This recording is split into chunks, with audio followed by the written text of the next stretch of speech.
On l'a remis à jour en 1987 et peut-être qu'il faudra qu'on le remette à nouveau à jour. On a le plan d'épandage, donc avec toutes les parcelles. Donc ici, on a quand même quelques problématiques. On a des parcelles qui sont exclues à cause des pentes, par exemple. Trop de pentes. Ça, c'est aberrant aussi. Parce que généralement, pour aller dans les pentes, il faut que ça soit sain. Les terres puissent nous porter, que les tracteurs puissent tracter, etc. C'est pareil pour le lisier, c'est pire en lisier encore. Et je vois pas d'aberration, même de mettre du fumier du lisier dans une pente, si le temps est... On a des anticyclones de 8-10 jours, on choisit ces moments-là pour le faire.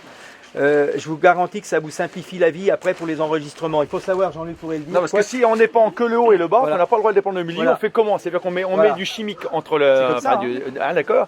Et pour gérer, pour inscrire, c'est... Concrètement, suivi, c'est infernal. Voilà, c'est une illustration qu'on ne fait pas confiance aux paysans pour Voilà. pouvoir attendre justement l'anticyclone, le machin. Et donc du coup on se dit, le paysan, si on lui laisse le droit, il va tout faire à l'envers. Mais non, c'est Je pas dis pas ça. que, on dit, c'est ce que je disais tout à l'heure, il y a peut-être 2-3 brebis galeuses, il y en aura toujours.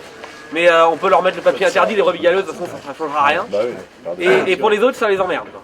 Et là, on se demande comment ils font en montagne. Très, très sincèrement, ce qu'il faut bien savoir, c'est qu'un agriculteur aujourd'hui, au prix où sont les intrants, je peux vous assurer, je peux vous montrer des analyses de fumier et de lisier, on les utilise au mieux. Et pour nous, c'est, je vous ai dit, 1200 mètres cubes de lisier, à peu près 1000 tonnes de fumier qu'on épand. Les maïs, ils ont, c'est la base. Maïs et colza, c'est la base des fumures de fond notamment. Enfin, même pas, je pense pas trop à l'azote parce que c'est pas là-dessus que c'est très chargé. Donc voilà. Donc, c'est des aménagements qui sont à faire. C'est pour éviter la pollution par les nitrates d'origine agricole sur les eaux superficielles et les eaux souterraines. Voilà. Donc c'est le principal but de la directive nitrate. D'où les mises aux normes qui sont faites sur l'exploitation d'élevage, les plans d'épandage, les ZNT auprès des cours d'eau dans un premier temps, et tous les aménagements qu'on est obligé de faire. Et donc il y a une partie qui est réglementaire et une partie qui est volontaire. Donc chacun doit mettre en œuvre toutes ces pratiques de façon à répondre à la réglementation, ce qui vise principalement à réduire la pollution par les nitrates. Et s'ensuit dans un deuxième temps, il y a 2 contentieux qui démarrent là depuis début 2012, envoyés par Bruxelles. Chaque État membre a sûrement ses contentieux. En l'occurrence en France, il y en a 2 qui portent dans un premier temps sur l'extension des zones vulnérables et dans un deuxième temps sur l'application sur le 5e programme. Parce qu'en fait, depuis le début des années 2000, on en est au 5e programme. Voilà. Et donc, ce qu'il faut rappeler, c'est que ces contentieux mettent en jeu des pénalités, des sommes très importantes, de plusieurs centaines de millions d'euros.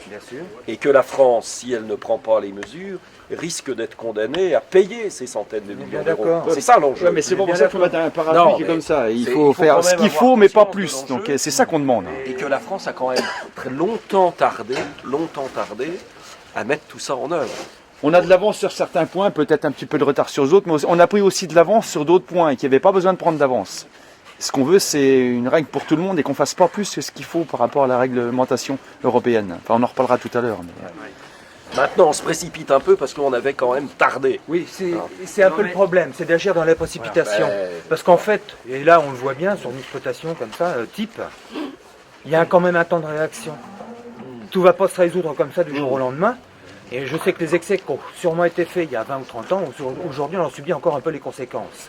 Il faut laisser un peu du temps au temps, et c'est pour ça qu'il faut du pragmatisme, et qu'on revient aussi au bon sens paysan, comme on n'arrête pas de le dire.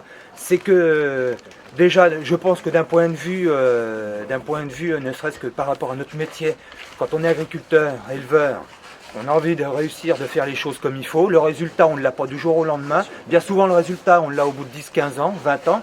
Donc si il faut avoir la foi pour faire ce métier-là, et que je pense qu'on a aussi besoin un petit peu de reconnaissance. Et ça, il n'y a pas. Vous avez le sentiment qu'on ne vous fait pas confiance?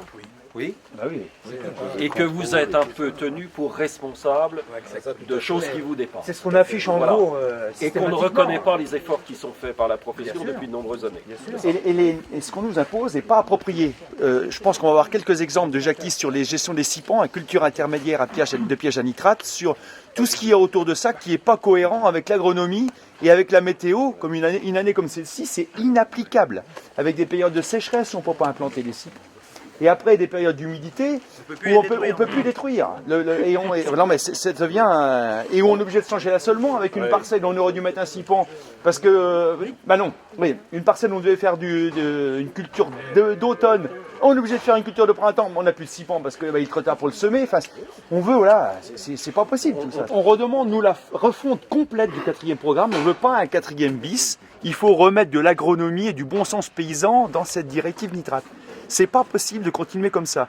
On a entendu parler, nos instances nationales, qu'on allait avoir un alourdissement administratif sur le 5e programme. On n'en veut pas de ça. C'est pas comme ça qu'on va résoudre des problèmes de nitrate dans le sol. C'est pas possible. Là à ce stade.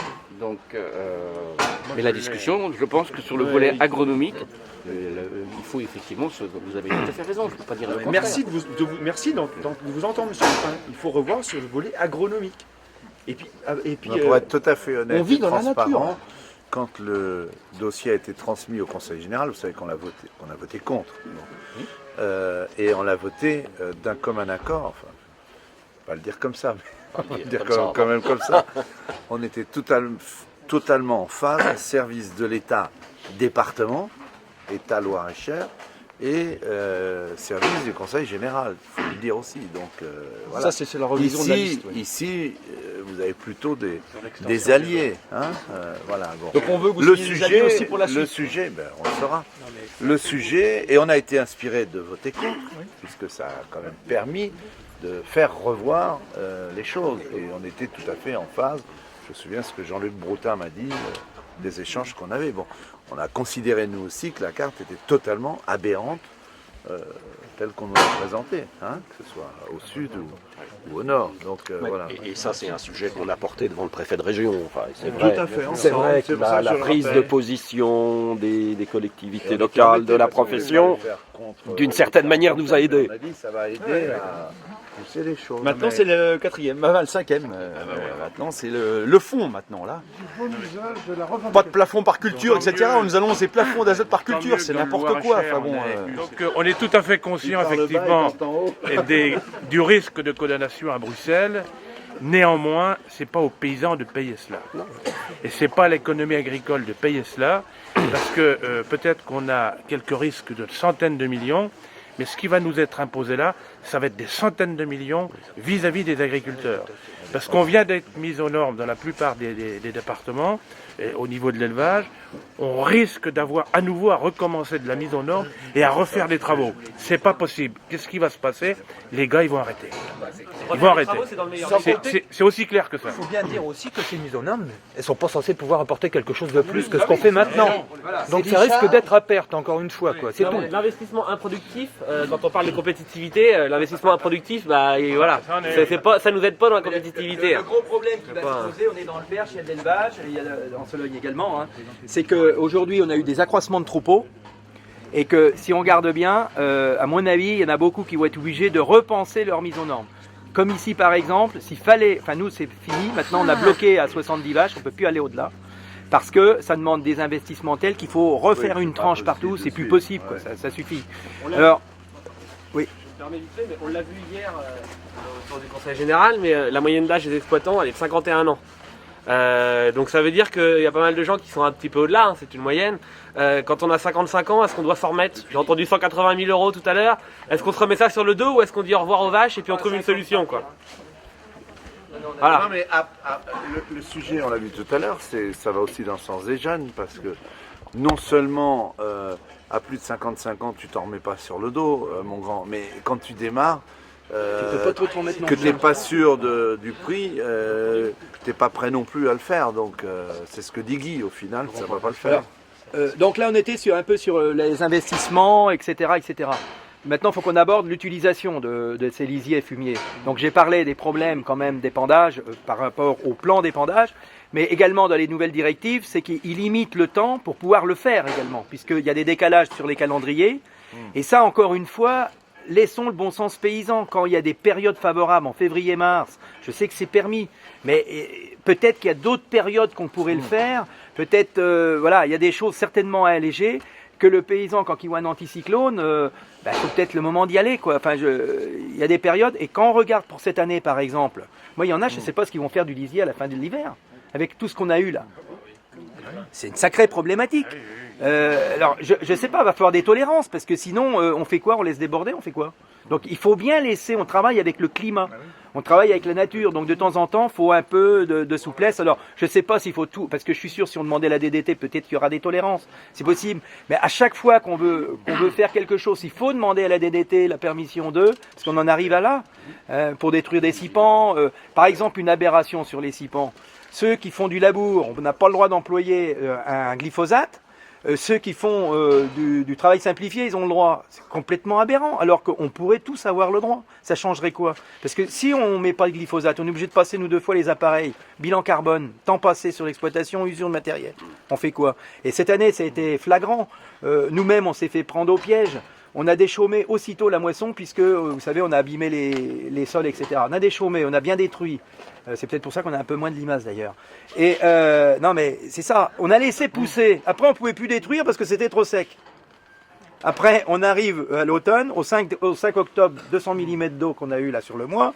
Et puis après tu ne peux plus rien faire quoi. Donc il y a des moments, un peu de souplesse, bon sens paysan, laissez-nous faire quoi. Je pense que... Alors qu'avec 60 watts, c'est pas possible, sinon il faut trop large de front d'attaque.